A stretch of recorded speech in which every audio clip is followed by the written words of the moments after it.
Hello everyone. This video is going to be recap of injuries in esports seminar that I did a while back, a couple months ago.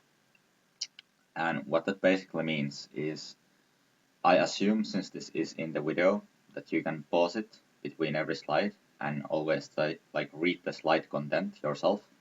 And what I will be doing is I will provide some examples or clarifications on the stuff that you see in the slide.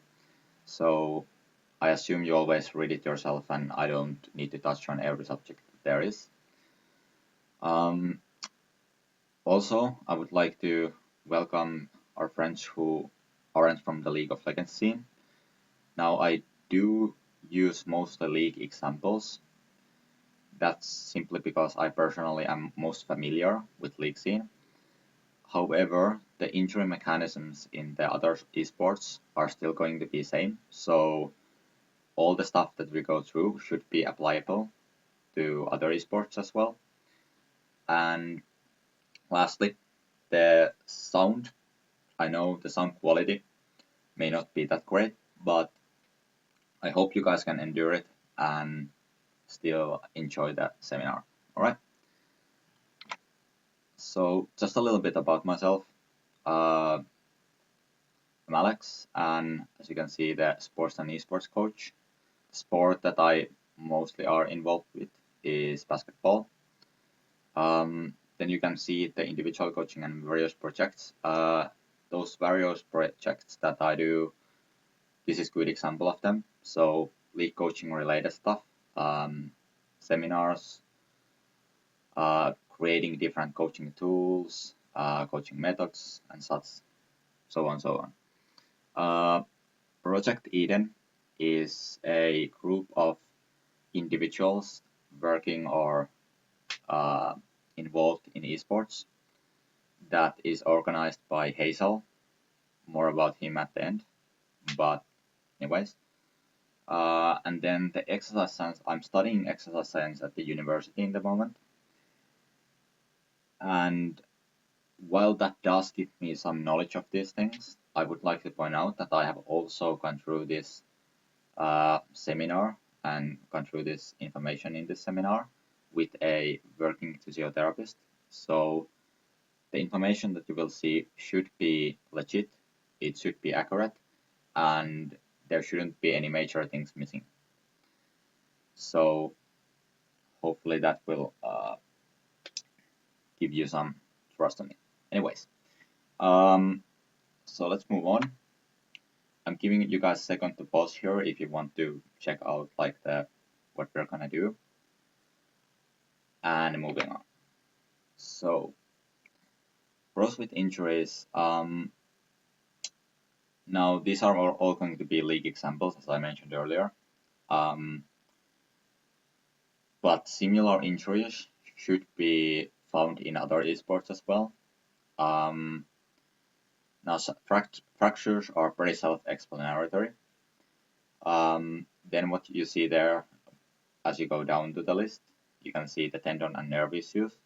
And then just clarification that what laceration means is it's basically a fancy word of saying that you have a bad cut in your hand or that kind of like a wound, bad wound. So that's everyone might remember the case where Double Lift was playing basketball and managed to cut his finger to the hoop somehow. So that's what that is about. Alright, so basically, for the people who may not know who Deutsch is, he was arguably one of the best mid laners, clearly in top 3 at Season 2. He was playing in the TPA, which was the winning team of Season 2 Worlds. So he was clearly at the high level as a player at that time.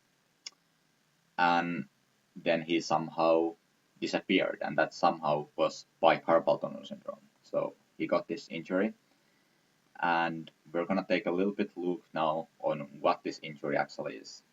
Unfortunately, we can't go too much in depth for Deutsch's case because I couldn't find really detailed information about how they dealt with it, was there prevention in place, anything like that. So all that would be purely speculation. But we're gonna look more about, okay, what is carpal tunnel syndrome, how it manifests, and things like that. All right, so what we're gonna do now is we need to go through two structures so we can understand the carpal tunnel syndrome. The first structure is carpal tunnel itself. And firstly, where is the word carpal coming from? Where carpals are certain type of bones in your hand.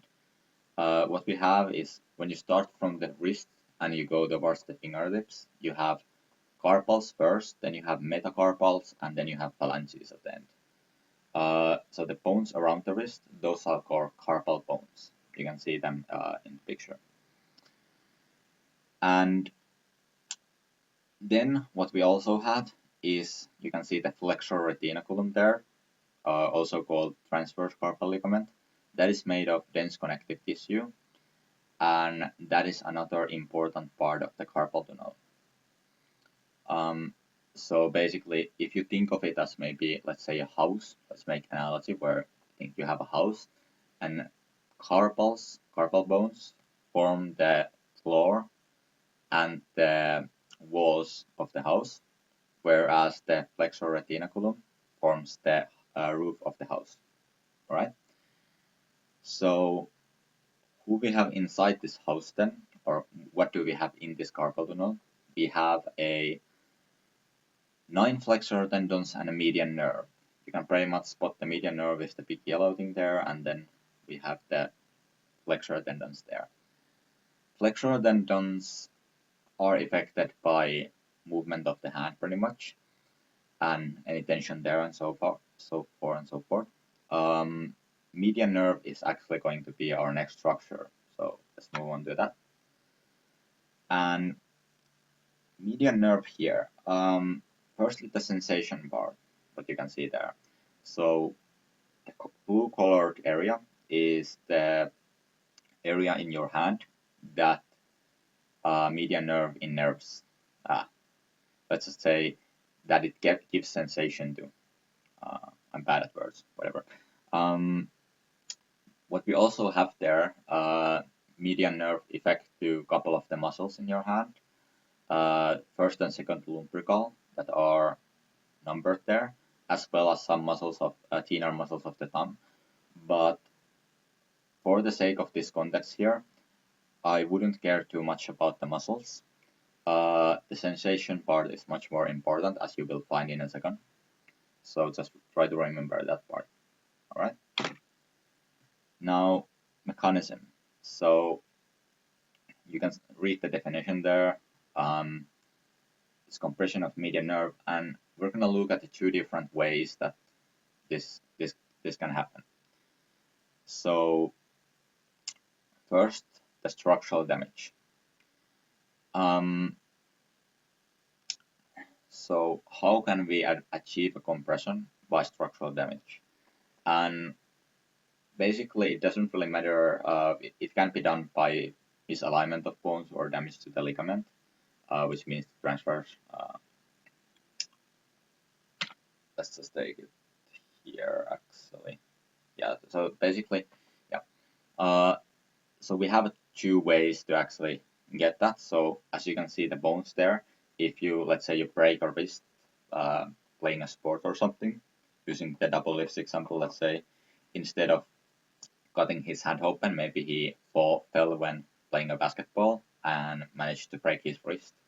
So if he's really have a bad luck, what could happen is that one of the bones would end up like misaligned a little bit towards inside, and that would cause the narrowing in the carpal tunnel that would then cause the compression of the median nerve. Obviously, that can also happen if there would be some damage to the flexor retinaculum. So that is the structural way to actually get the carpal tunnel syndrome. However, that's quite rare, doesn't happen really that often, and it's not really like something that would be really easy to prevent, like, some accident like that. So, that's just something you have to deal if it comes along. However, a much more common way is swelling of the tendons. And this is extremely important for the league players because it's not going to be like a crazy accident that, Toys got the carpal tunnel syndrome. It's most likely caused by highly repetitive tasks, which would be playing league high hours, using mechanics. And now the fact that even if it's low force, so you're not like moving mouse isn't going to take a lot of force from you, that does not matter for this injury. Uh, Whether you move I don't know, like a 5 kilo barbell, or if you move your mouse, if it's highly repetitive task, uh, it affects in the same way to the flexor tendons. So it causes them to swell, which then obviously compresses the median nerve because the room in the carpal tunnel is not going to be enough. All right. Yep. So then, risk factors. Um, Basically, what you can see the predisposing risk factors there, but what I really like to bring attention to is you see the genetic narrowing there, and that alone often is not enough to cause a carpal tunnel syndrome for anyone. That is often, actually, I think in really high percentage of the cases, that is like apparent in a player or whoever in a patient who has a carpal tunnel syndrome, but it requires often a lot of other things to happen so they actually get the carpal tunnel syndrome. So let's say you have a league player with genetic narrowing. Now, the way they could get carpal tunnel syndrome first could be that they have diabetes, they're obese. Those would be factors that would cause them to be at very high risk. Also, for example, I think what might have been the case in Toys's situation was maybe the ergonomy wasn't that good. So that combined with genetic narrowing and then a couple of other things like maybe he was not taking enough breaks, there was no prevention in the place, that could cause the carpal tunnel syndrome. Now that is purely speculation because I don't actually know if there was prevention in place in his case or if the ergonomy was bad, but that would be my wild guess in this context. All right, and there you see the signs and symptoms. 1 to 3. A little bit story about that. So you see the need of waking up to shake the head, and that is because when we sleep, we naturally have wrist flexion when we sleep. So with someone who has starting to get this like compression of the median nerve, that natural sleeping position is often going to be pretty problematic. So what happens is then they suddenly, in the middle of the night, they wake up and they might sense tingling, burning, itching there uh, because of it. So that comes because most people, when they sleep, they naturally have a flexion going on there at that time.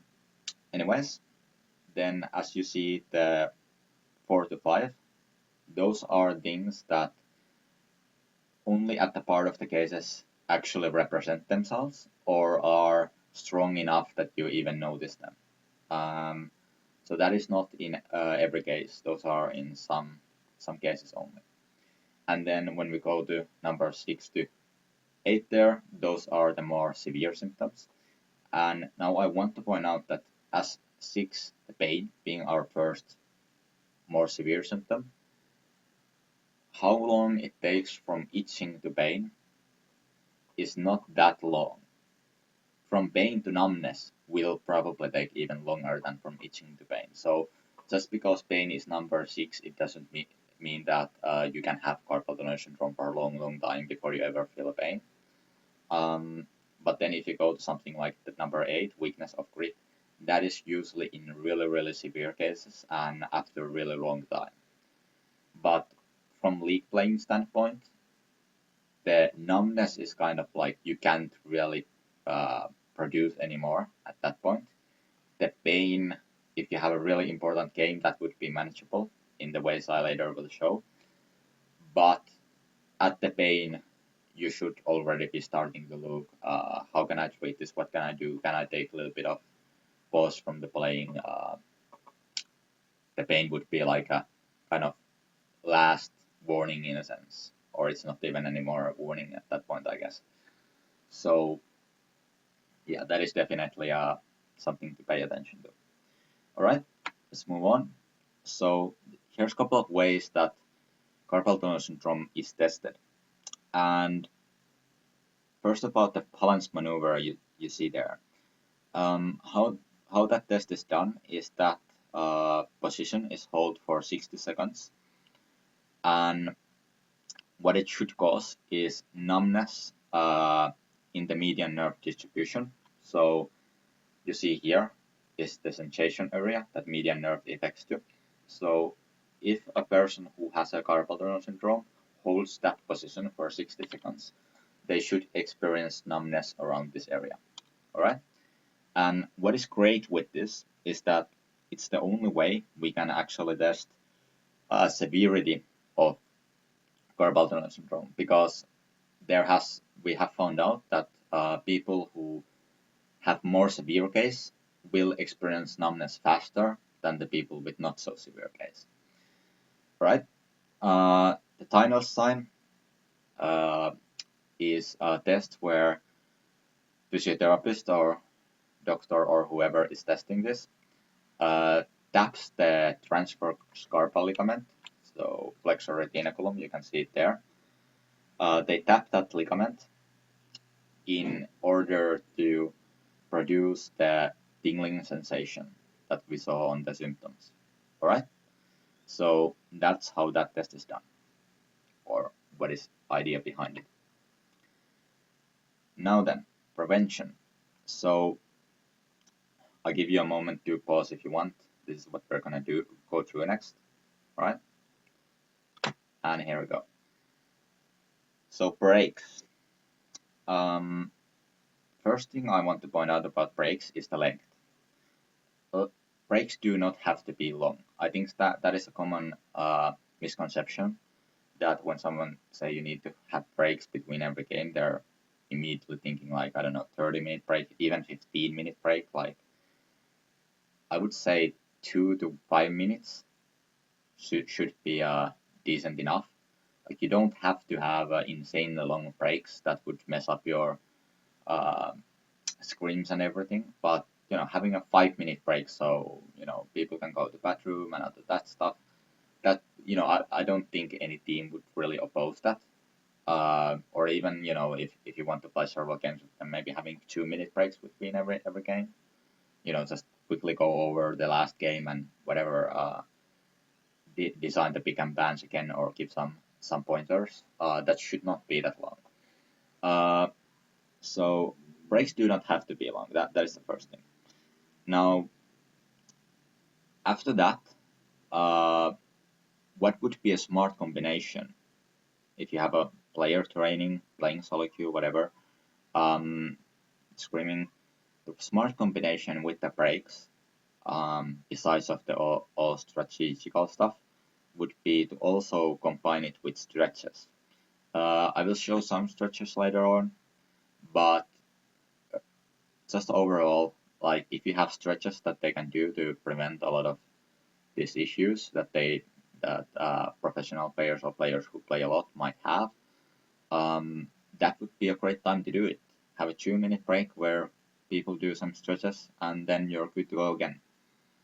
That's something that I hope the TPA would have done. I doubt they did it, but maybe they did. I don't know. Alright, then one thing you need to avoid in the breaks is the idea behind the breaks that it is actually a break for these flexor tendons to deal with the strain you put on them. So let's say you have a player who, oh well, he has a break and he plays Osu, for example, or he goes to a custom game or whatever. That is not a break then. That does not give his body any break from the strain that he puts on it. So it's important to make sure that during the break players aren't actually like just using some other method to cause strain for their flexor tendons in this particular case, right? Also, the last 2 points there, standing up and hydration. Well, Hazel is always preaching those two for a good reason. Those are great things to do during a break. More about hydration will be in the nutrition, esports nutrition seminar that I will do in, well, it haven't looked up yet, but the one that I'm working on now, there's gonna be more stuff about hydration there. So stay tuned for that one. And we're moving on. So stretches and exercises. Idea behind here is efficiency. So you can see they're done between the games during the breaks. That would be a really efficient way to do them.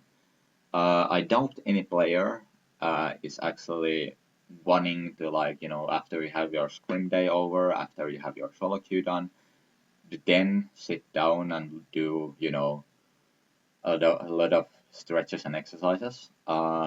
It's always good if you can like slip them in for during your actual training when you have little breaks there and here. That way, when you're done, you're actually done and you don't have to do extra. Unfortunately, there's always someone who don't do them then, and then they end up never doing them, and then they put themselves in the risk of injury. It's that simple. Also, I will show some examples here in a second. But what I want you to note is that those examples will be specific for carpal tunnel syndrome. So those examples won't. You can. What I strongly advise against is that please do not make a stretching routine or whatever from those exercises only. There are some couple of really good exercises that I would probably have in overall stretching routine, but you should take other stuff as well because those will be specific for carpal tunnel syndrome and won't affect on some other things. All right. And then we have to prevent, warn, treat. So basically, a little bit clarification or examples of that, what that means. The prevention part is pretty self-explanatory. So, stretching releases the tension and the strain in the flexor tendons in the carpal tunnel syndrome's case, and that makes you able to practice more without being in the risk of injury. The warn, that relates to the point that we have had in the signs and symptoms about limited range of motion in the wrist. Now, as I mentioned, it's not always that strong, so you probably won't notice it otherwise. But if you regularly stretch, you would notice that, okay, I'm not able to do this stretch as well as I used to. And that can give you a very good warning before you actually get to the more severe symptoms as pain, for example. The treat part is obvious in a sense that, while not being the only treatment or the sole purpose of treatment, stretches and exercises can be also used to treat someone who has a carpal tunnel syndrome. All right, so let's move on. Basically, what I'm going to do here is I'm just going to stop a little bit with each one and You can pause if you want, read the repetition, seconds, whatever. But the picture should be very self-explanatory. So we're just gonna give you a second to pause between each one. That one, stop sign just. One thing to note is you can all often effect to where the stretch is hitting. So you can see it here for good examples about adjusting volume or targeting. So that is always something to remember. The alternative style is basically just, unfortunately I don't have a webcam on, but basically what you do there is instead of taking it with one finger like you see in the picture, you could just grab it with the whole hand or whole fist and then pull it back so you can better adjust the volume. Alright. And tendon blinding, you can see that also works for thoracic outlet syndrome. And alright, new topic, here we go. So taping. Now everyone probably has seen athletes being taped, at least in the traditional sports. So you have good idea that okay, taping is used to treat injuries or prevent injuries in some way. Now this can be also used in the esports, and we're gonna go over that. From the point of view of esports, we're gonna go over two different types of taping: athletic tape and elastic therapeutic tape. Probably more known as kinesio tape that you might have heard or even seen.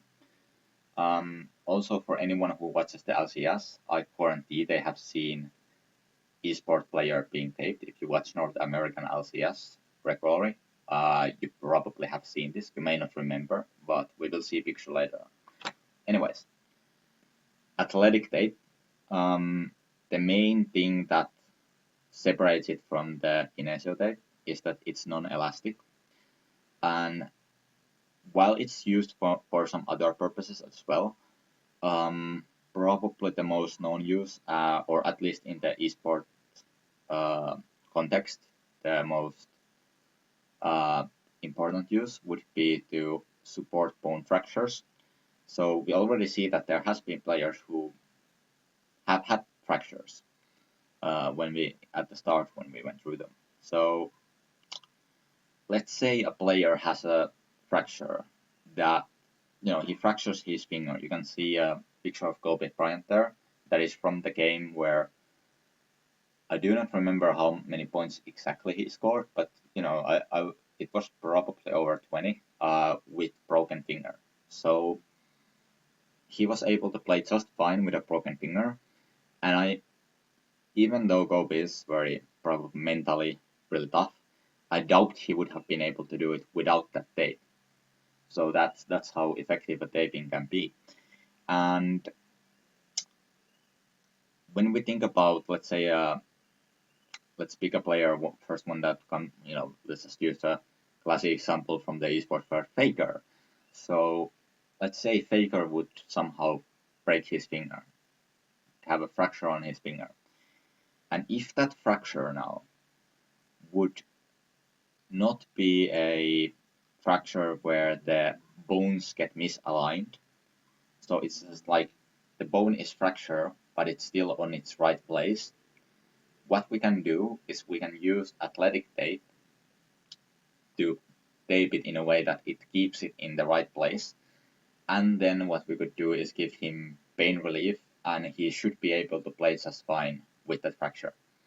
So that's how powerful taping can be. Alright? Elastic therapeutic tape.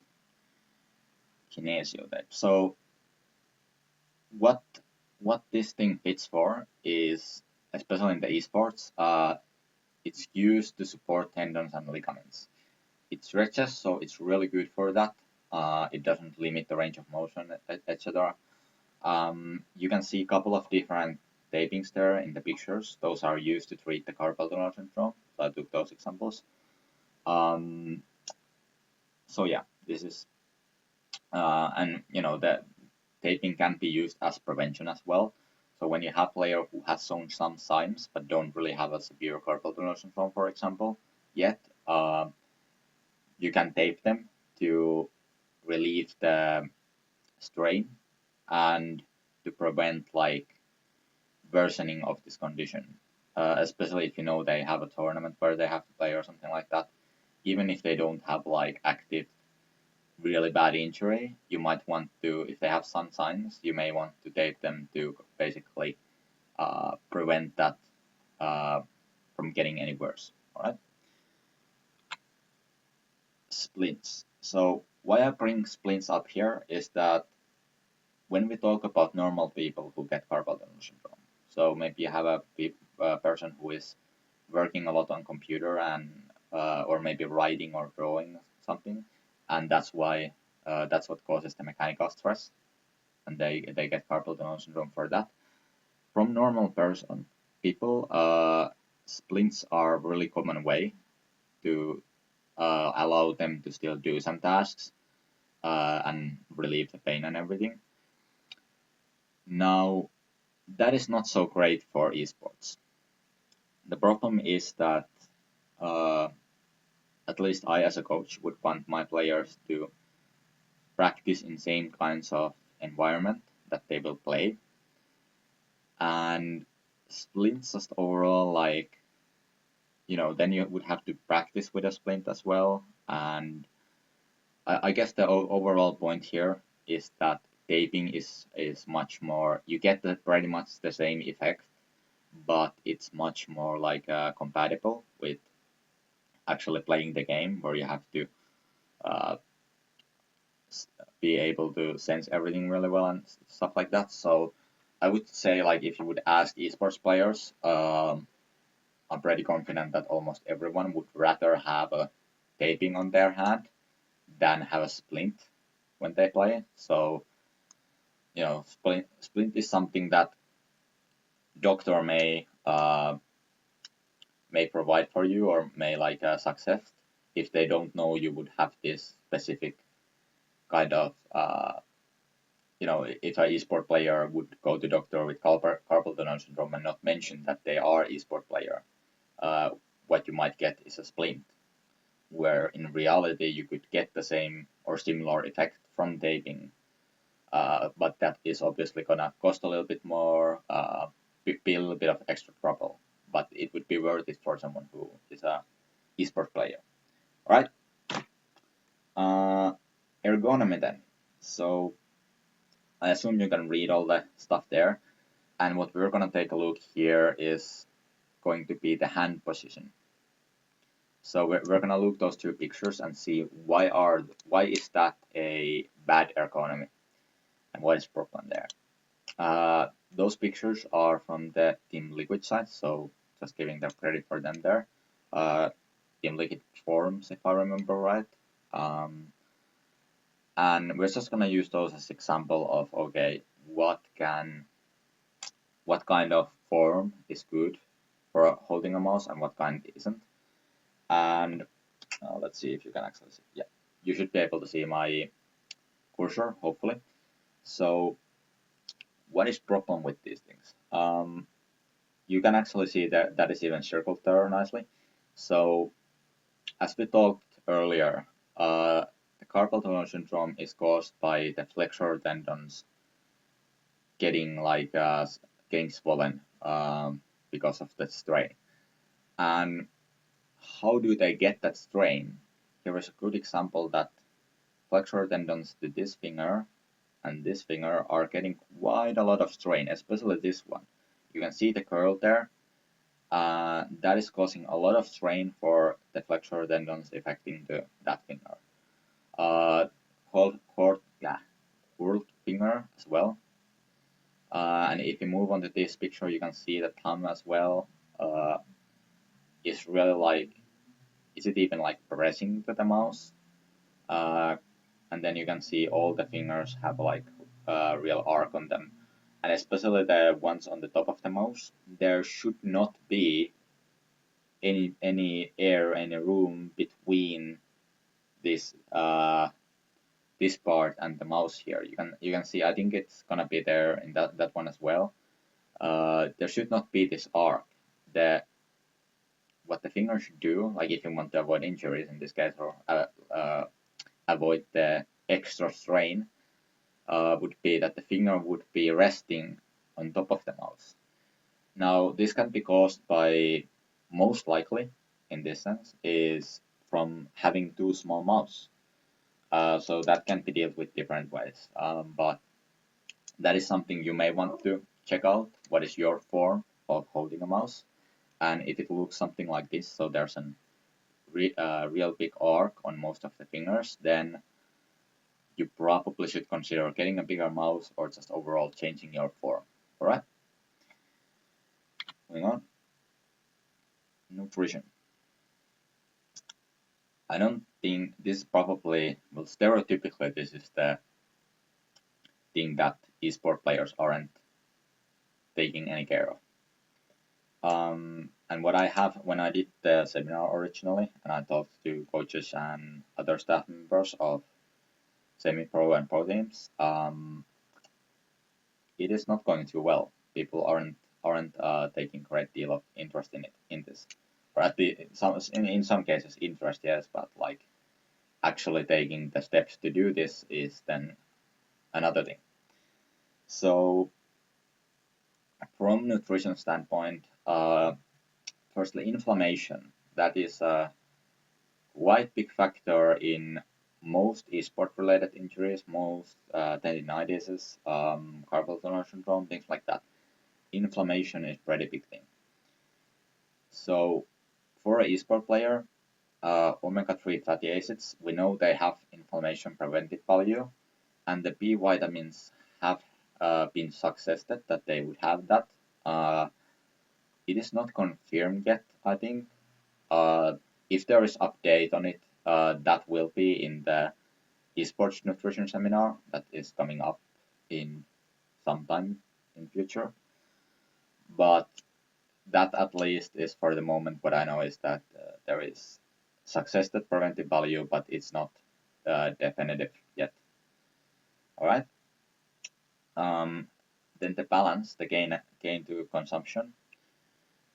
What we know about that is we went through the risk factors and we see that obesity and diabetes are big risk factors for these type of things. So key with a lot of esports players would probably be to being able to control their diet in a way that it gain and consumption match somewhat. One thing that it's a little bit different from traditional sports and so on is you have to consider this quite unique thing that these players are spending massive amount of hours sitting in front of computers, so their consumption is not going to be that big. So that is something to remember, and that's why it may be necessary to moderate their food intake a little bit. All right. Then in the bone strength, I mean, is it too much to ask to include C++ and D vitamins? Hopefully before a player has a fracture in their diet, because firstly, if you have it before, that makes that makes it harder to fracture a bone. But let's say you already get a fracture. Now we have an example. I think Breaton was one example of a really, like at the time, really important player for his team, really good player who had a fracture, and I don't remember the amount of time, several weeks that he was gone. But I don't know how did they handle it? Did they pay any attention to nutrition?